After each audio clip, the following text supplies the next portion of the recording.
Hello guys, I will explain how to create a simple line on AutoCAD. So we have two ways to do this one. So the first one, on your ribbon bar in your draw area. So just come here on the first command line, just click there, and then you are able to create your line. So how to do this one? You have to define the first point and the second point to create a line.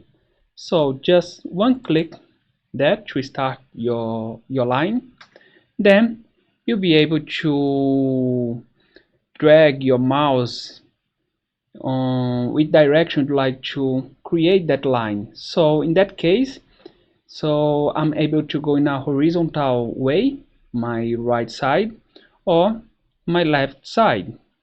If you like to go to make a vertical one, just go up or go down. So in that case, I'm able to do a 90 degrees.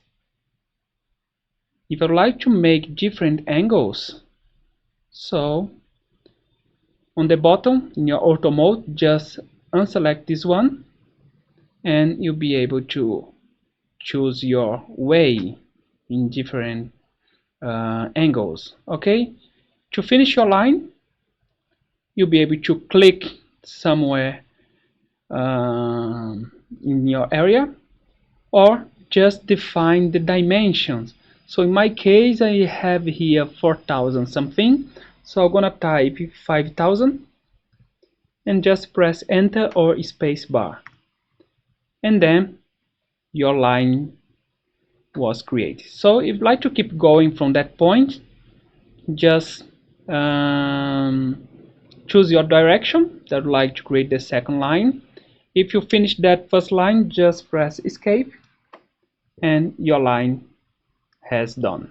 Okay, and the other way, if you don't want to use that command, just type the letter L in your keyboard and then enter, and you'll be able to create another line. One click, start point, and now I'm gonna make a perpendicular line or use 90 degrees. Select the auto mode on the bottom, and now I'm gonna define the second point and escape.